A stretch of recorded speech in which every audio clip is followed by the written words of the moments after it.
नमस्कार, मैं डॉक्टर संतोष मीना, सह आचार्य इतिहास विभाग, राजकीय कला महाविद्यालय कोटा। आज के इस व्याख्यान में आप सभी का स्वागत है। आज हम प्राचीन भारत का इतिहास का एक प्रमुख टॉपिक गुप्त साम्राज्य पर चर्चा करेंगे। सर्वप्रथम हम गुप्त काल के इतिहास को जानने के स्रोतों पर चर्चा करेंगे। मौर्य साम्राज्य के पतन के बाद भारत में कोई विशाल साम्राज्य स्थापित नहीं हो सका। मौर्य और गुप्त के बीच जो है 5 शताब्दियों का अंतर है। उसके बाद जब गुप्त साम्राज्य आया तो उसको जानने के स्रोत निम्न हैं। सर्वप्रथम है पुराण, वायु पुराण, ब्रह्म पुराण, मत्स्य पुराण और भागवत पुराण से यह पता चलता है कि किन प्रदेशों पर गुप्त राजाओं का सीधा शासन था और कौन से प्रदेशों पर अन्य राजाओं का शासन था। दूसरा है कौमुदी महोत्सव नाटक। यह नाटक वज्जिका नामक विदुषी ने 340 ईस्वी में लिखे हैं। इसके अनुसार सुंदर वर्मन ने चंद्रगुप्त को गोद लिया था और चंद्रसेन या चंद्रगुप्त जो है ने सुंदर वर्मन को परास्त कर मगध पर अधिकार किया। इस नाटक में गुप्त वंश की उत्पत्ति और उन्नति पर प्रकाश पड़ता है। नेक्स्ट है देवी चंद्रगुप्तम नाटक। इसकी रचना विशाखदत्त ने की है। इसमें लिखा है कि समुद्रगुप्त की मृत्यु के पश्चात रामगुप्त गद्दी पर बैठा।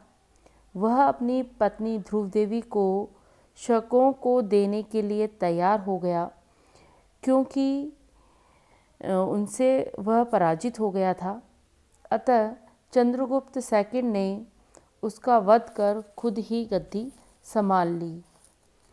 शकों को पराजित कर वह स्वयं शक्कारी की उपाधि उसने धारण की, रामगुप्त ने। अब है मुद्रा राक्षस। इसकी रचना विशाखदत्त ने की है। यह मुख्यतः चंद्रगुप्त मौर्य और कौटिल्य की ऐतिहासिक गतिविधियों पर प्रकाश डालता है, परंतु कहीं कहीं पर यह गुप्त काल की धार्मिक अवस्था पर भी प्रकाश डालता है। गुप्त काल में विष्णु की पूजा की जाती थी। अब है हर्षचरितम। महाकवि बाण द्वारा हर्ष के बारे में लिखा गया है, परंतु हर्ष से पूर्व भारत की राजनीतिक स्थिति पर भी इसमें प्रकाश पड़ता है। अब है मंजूश्री मूलकल्प। यह बौद्ध ग्रंथ 8वीं शताब्दी में लिखा गया। इसमें भी गुप्त वंश के बारे में जानकारी मिलती है। फिर है कामंडक का नीतिसार। इसकी रचना चंद्रगुप्त विक्रमादित्य ने की है, जिसमें नीति संबंधी सिद्धांतों का उल्लेख है।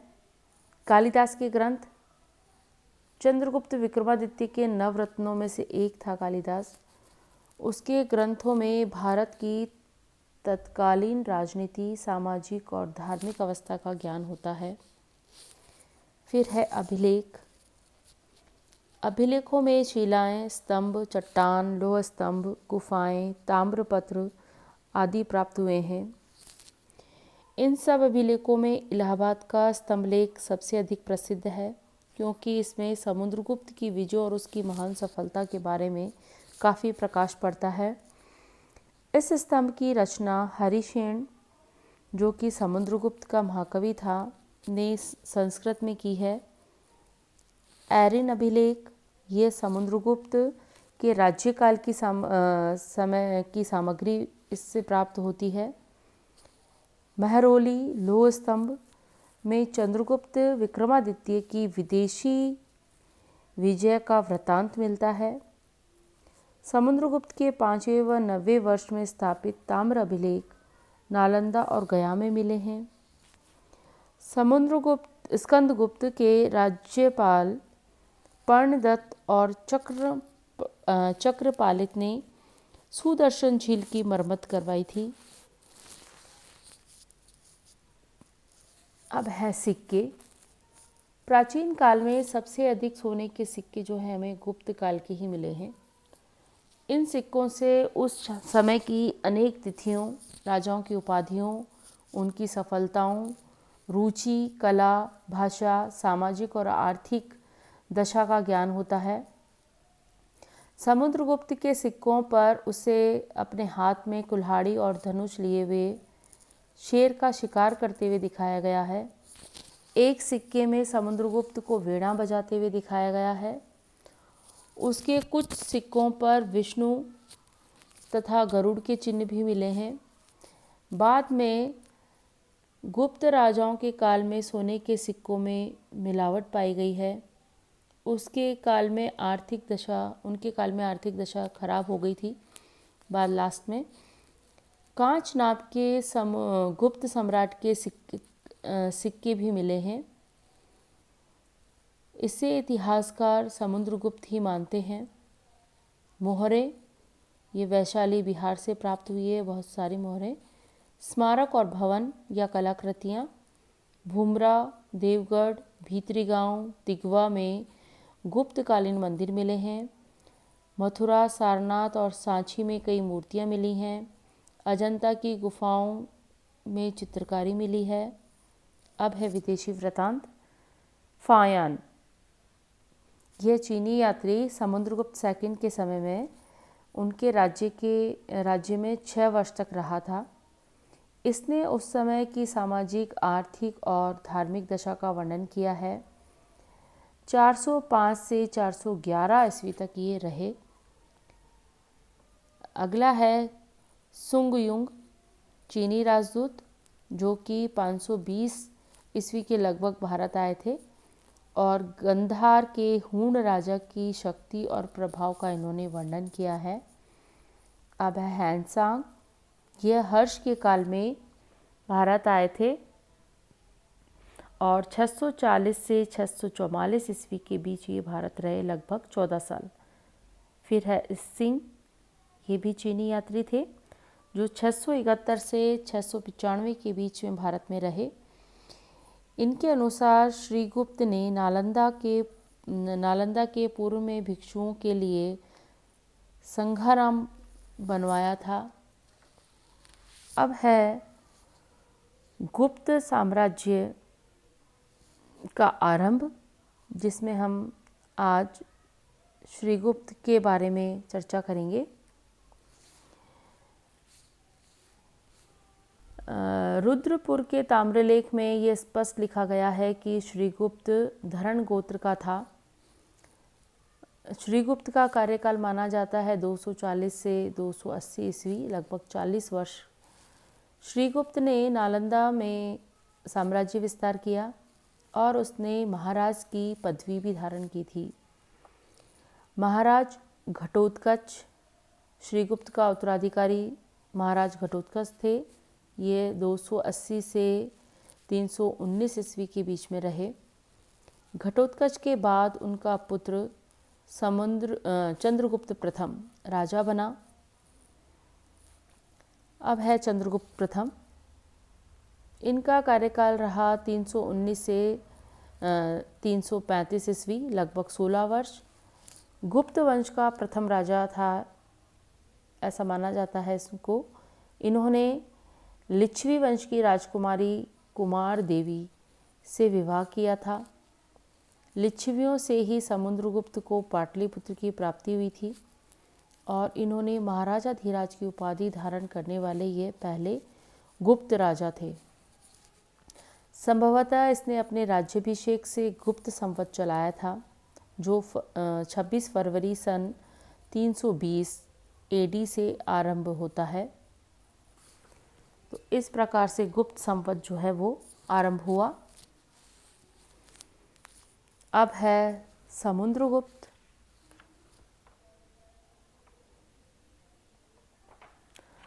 समुद्रगुप्त का कार्यकाल 335 से 375 ईस्वी माना गया है, 40 वर्ष तक लगभग। चंद्रगुप्त ने स्वयं समुद्रगुप्त को गद्दी पर बिठाकर राज्य का त्याग किया था। समुद्रगुप्त के गद्दी पर बैठने के समय में भारत में छोटे छोटे राज्यों राज्य अस्तित्व में थे। भारत छोटे छोटे राज्यों में विभक्त था। समुद्रगुप्त ने उत्तरी भारत के 9 राज्यों और दक्षिण भारत के 11 राज्यों पर विजय प्राप्त की थी। विजयों को निम्नलिखित में भागों में विभक्त किया जा सकता है। इसमें उत्तर भारत की विजय, जिसे आर्यावर्त की विजय कहा जाता है, दक्षिण पथ की विजय, जिसे दक्षिण की विजय कहेंगे, सीमा प्रदेश के राजाओं पर विजय, कुषाण और शक राजाओं से संबंध, लंका के साथ संबंध। इसमें हम सर्वप्रथम देखते हैं उत्तर भारत की विजय। सबसे पहले आर्यावर्त के अपने पड़ोसी राज्यों पर आक्रमण किया। उसने अच्युत, नागसेन, गणपति आदि आर्यावर्त के 9 राजाओं को जड़ से उखाड़ दिया था। अब है दक्षिण विजय। इसने दक्षिण में कम से कम 12 राजाओं को हराया। फिर है सीमा प्रदेश के राज्यों पर विजय। इसने समतट, कामरूप, दवाक, नेपाल आदि पर विजय हासिल की।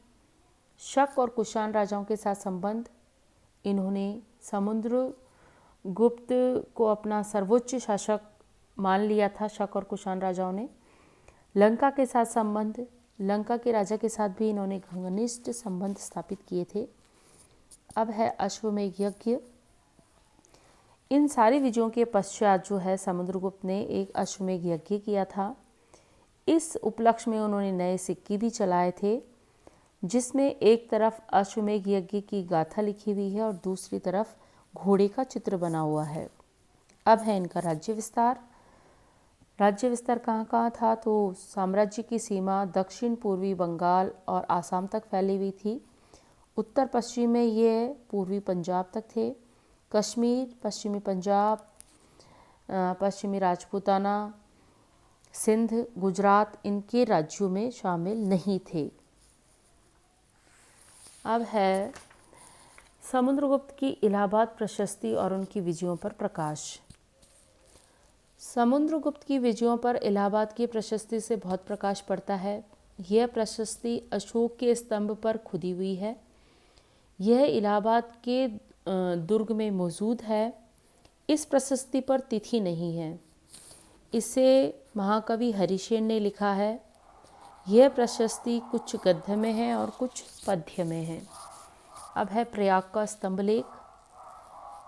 यह आजकल प्रयाग के लाल किले के भीतर स्थापित है। वस्तुतः यह अशोक का स्तंभलेख था। बाद में हरिसेन ने इसी स्तंभ पर समुद्रगुप्त के चरित्र, उसके युद्ध, उनकी विजय आदि को उत्कीर्ण करवाया था। तो इस प्रकार ये दोनों इलाहाबाद और प्रयाग के स्तंभलेख जो है अशोक के थे, जो कि बाद में समुद्रगुप्त ने भी उस पर अपना जो है स्तंभलेख उसमें लिखा है। इसे पाषाण पर खुदी समुद्रगुप्त की आत्मकथा भी कहते हैं। अब है ऐरण अभिलेख। ये लाल बलुआ पत्थर पर उत्कीर्ण है। एमपी के ऐरण स्थान पर मिला है। वर्तमान में ये कलकत्ता संग्रहालय में है। इसमें समुद्रगुप्त के शासनकाल की कुछ घटनाओं का वर्णन किया गया है। अब है सिक्के। समुद्रगुप्त ने शुद्ध सोने के सिक्के बनवाने की प्रथा जारी की थी। उसने 8 प्रकार के सिक्के उस समय के मिले हैं और इन सिक्कों पर लेख और चित्र दोनों बने हुए हैं। समुद्रगुप्त ने महाराजा धीराज की उपाधि भी धारण की थी। गरुड़ अंकित सिक्के नागों के ऊपर उनकी विजय के द्योतक हैं। अब है इतिहास में उनका क्या स्थान है समुद्रगुप्त का, तो स्मिथ ने उनको भारत का नेपोलियन कहा है। समुद्रगुप्त वैष्णव धर्म में विश्वास रखते थे।